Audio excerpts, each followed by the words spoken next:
अस्सलाम वालेकुम, my name is Rabia Rubani. Welcome to Pharma whisper.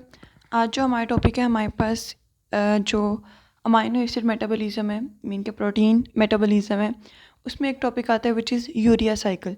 ये बहुत इंपॉर्टेंट है, काफ़ी दफ़ा पेपर्स में आया भी हुआ है, ठीक है। मोस्टली प्रोटीन मेटाबॉलिज्म या अमाइनो एसिड मेटाबॉलिज्म में यही आता है, या यूरिया साइकिल आता है या हीम सिंथेसिस आता है। तो ये दोनों मोस्ट इंपॉर्टेंट है। आप लोगों ने इसको अच्छे से करना है, जैसे लिखा हुआ है आप लोगों ने वैसे ही करना है, ठीक है। सो मतलब मैं सारा एक्सप्लेन करती जाऊँगी किस तरह करना है और किस तरह नहीं करना। फ़र्स्ट ऑफ़ ऑल हम स्टार्ट करते हैं यूरिया साइकिल। इसको हम यूरिया साइकिल होता क्या है, जब हमारे पास अमाइनो एसिड की मेटाबॉलिज्म होती है, ठीक है, तो क्या होता है हमारे पास अमाइनो एसिड की मेटाबॉलिज्म से हमारे पास बनता है अमोनिया, ठीक है। अमाइनो एसिड की मेटाबॉलिज्म से क्या बनता है, हमारे पास अमोनिया बनता है। ये जो अमोनिया होता है ना, ये बहुत ज़्यादा टॉक्सिक होता है हमारी बॉडी में। ये जो अमोनिया होता है टॉक्सिसिटी की वजह से एक्सक्रीट आउट भी नहीं होता। तो अगर हम ज़्यादा देर इसको रखेंगे तो क्या होता है, अमोनिया के एक्यूमुलेशन से डेथ या कोमा वगैरह में इंसान चला जाता है। सो हमने क्या करना है, अब हमने इसको रिमूव करना है। हम अमोनिया को कन्वर्ट करते हैं इनटू यूरिया, जो कि हमारे पास लेस टॉक्सिक फॉर्म है और ये हमारे पास बॉडी से इजीली एक्सक्रीट आउट हो जाती है। जब अमोनिया से यूरिया बनता है, इस पूरे प्रोसेस को हम क्या कहते हैं, this is called the urea cycle. हमारे पास देन यूरिया बन जाएगा, लेस टॉक्सिक है और ये हमारे पास यूरिन के थ्रू एक्सक्रीट आउट हो जाएगा। यूरिया साइकिल को हम कहते हैं दिस इज यूरिया जेनेसिस, या हमारे पास ऑर्निथीन साइकिल। ये हमारे पास साइकिल क्या है, it is a cycle through which toxic ammonia is eliminated from the body. हमने टॉक्सिक अमोनिया क्या करना है, एलिमिनेट करना है बॉडी से थ्रू यूरिन, ठीक है। यूरिन मतलब जब यूरिन में होगा तो हम इसको एक्सक्रीट आउट कर लेंगे in the form of urea, कि हम यूरिया बना के उसको हम एक्सक्रीट आउट करेंगे थ्रू यूरिन। हमारे पास 10 to 20 ग्राम NH3 की डेली एलिमिनेशन होती है in the form of urea. इसकी साइट क्या है, यूरिया साइकिल की लिवर है। लिवर में भी माइटोकॉन्ड्रिया है और साइटोप्लाज्म है। पहले 2 स्टेप होते हैं माइटोकॉन्ड्रिया में इसके, देन बाकी जो स्टेप्स होते हैं वो सारे हमारे पास होते हैं साइटोप्लाज्म में। ये जो मेन मेन पॉइंट्स हैं मैं आपको बाद में रीड आउट कराती हैं। फर्स्ट ऑफ ऑल हमारे पास इसका साइकिल देखते हैं, ठीक है। इसके साइकिल में हम आते हैं हमारे पास मेन टॉपिक पे, कि इसका साइकिल हमने किस तरह देखना है। फर्स्ट ऑफ ऑल आपने स्टेप बाय स्टेप देखते जाना है, साथ में मैं इसके जो हमारे पास स्ट्रक्चर है वो भी एक्सप्लेन करती जाऊंगी। ये हमारे पास क्या है, माइटोकॉन्ड्रिया, और बाकी सारी साइड क्या है हमारे पास, साइटोसोल है।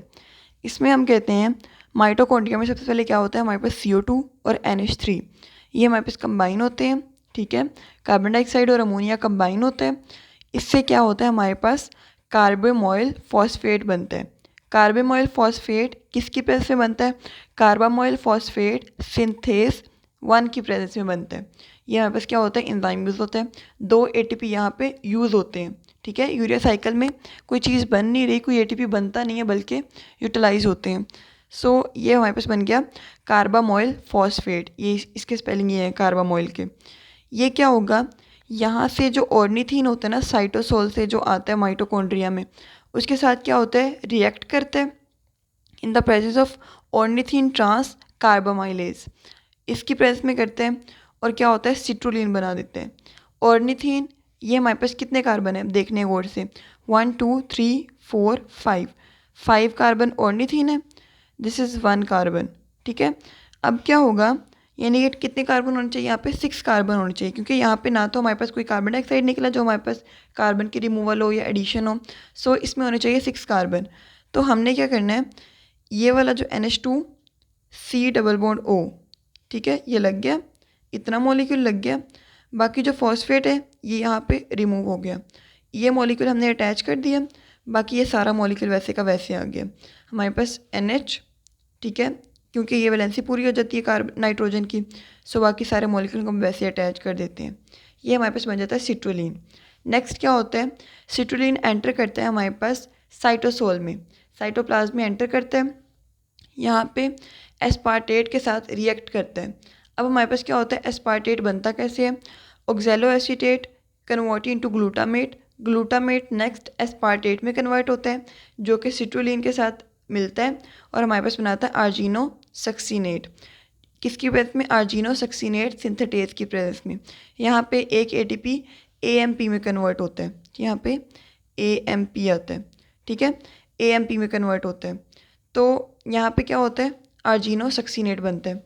एस्पार्टेट, अब हमारे पास दिस इज 4 कार्बन, 1 2 3 4, और ये हमारे पास क्या है? 6 कार्बन, 4 और 6, इसमें हमारे पास कितने बनने चाहिए? 10 कार्बन बनने चाहिए, ठीक है। सो इसमें देखते हैं हमारे पास क्या होता है। ये सारा मॉलिक्यूल वैसे का वैसे, ये सारा क्या होगा, इसके इस वाले कार्बन पे हमारे पास ये मॉलिक्यूल अटैच हो जाता है, ठीक है, बाय इस नाइट्रोजन के साथ। ये नाइट्रोजन इधर अटैच हुआ, देन ये पूरा मॉलिक्यूल ऐसे अटैच हो जाता है। This is argininosuccinate. Argininosuccinate in the presence of argininosuccinate lyase, यानी कि इसकी क्या हो रही है? Break down, lyase break down हो रही है। किस में होगी? फ्यूमारेट में, और हमारे पास एल आर्जिनिन में। फ्यूमारेट हमारे पास क्या है? ये देखें, अब ये वाला जो है ना, ये हमारे पास सारा फ्यूमारेट है, ये हमारे पास रिमूव हो गया, बाकी क्या रह गया?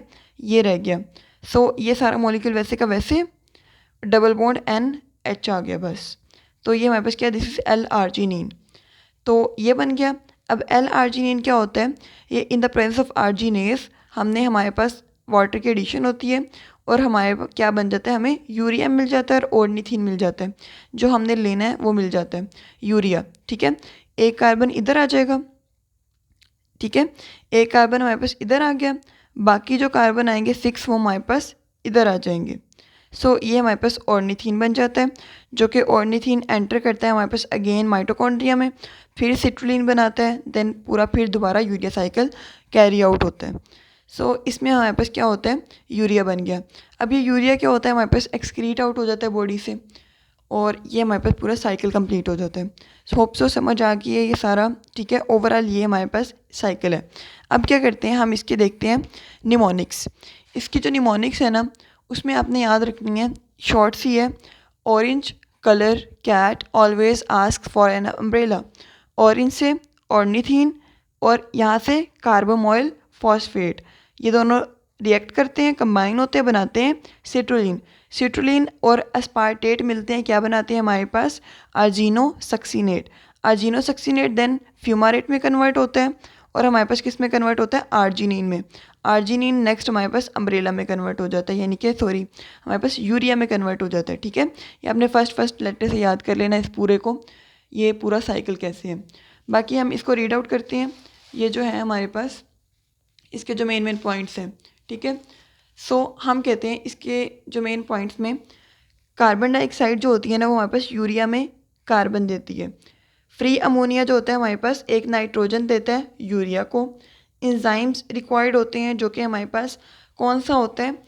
एन एसिटाइल ग्लूटामेट, ये इसका एक्टिवेटर होता है। हमारे पास यूरिया साइकिल की रेगुलेशन इस एंजाइम से होती है, एन एसिटाइल ग्लूटामेट। सिट्रुलिन जो होता है हमारे पास बनता है और ट्रांसपोर्ट हो जाता है हमारे पास किधर? साइटोसोल में या साइटोप्लाज्म में। देन हम कहते हैं कि हमारे पास क्या होता है? अमाइनो ग्रुप जो होता है स्पार्टेट का, वो हमारे पास यूरिया को एक और नाइट्रोजन देता है। 2 नाइट्रोजन होती है ना उसमें, एक नाइट्रोजन इधर से आ गई और एक हमारे पास अमोनिया से आ जाती है। फ्यूमारेट जो होता है हाइड्रोलाइज्ड होता है मैलेट में, जो अपने फ्यूमारेट बनता है, ठीक है। यहाँ पे ये हमारे पास फ्यूमारेट ये रहा, ये हमारे पास क्या होता है? हमारे पास हाइड्रोलाइज्ड होता है मैलेट में, जो कि नेक्स्ट ऑक्सीडाइज होता है हमारे पास ऑक्जेलो एसीटेट में। Oxaloacetate which is transaminated to aspartate. और हमारे पास क्या होता है, अगर ये यूरिया साइकिल लीवर के अलावा किसी टिश्यूज़ में होता है, तब भी हमारे पास क्या होते हैं? एंजाइम्स चाहिए होते हैं डिफरेंट। और ऑर्निथीन क्या होता है? वो बनता है और दोबारा माइटोकॉन्ड्रिया में जाके फिर दोबारा यूरिया साइकिल को कैरी आउट करते हैं। सो नेक्स्ट हम कहते हैं इसकी, हम इनर्जेटिक्स पे आते हैं कि इसकी इनर्जेटिक्स क्या है। सो देखें, हमने पढ़ा है कि हमारे पास कितने मॉलिक्यूल्स यहाँ पे यूटिलाइज हुए फर्स्ट स्टेप में, ये यहाँ पे हमारे पास 2, तो क्या हुए हमारे पास 2 एटीपी के मॉलिक्यूल्स क्या होते हैं? हमारे पास कंज्यूम होते हैं। नेक्स्ट हम कहते हैं कि हमारे पास जब हमारे पास बनता है आर्जिनिनो सक्सीनेट, ठीक है, आर्जिनो सक्सीनेट बनता है, तो क्या होता है? एक एटीपी एएमपी में कन्वर्ट होता है। जब एक एटीपी एएमपी में कन्वर्ट होता है तो हमारे पास 2 एटीपी यूटिलाइज होंगे, तो हमारे पास कितने होंगे?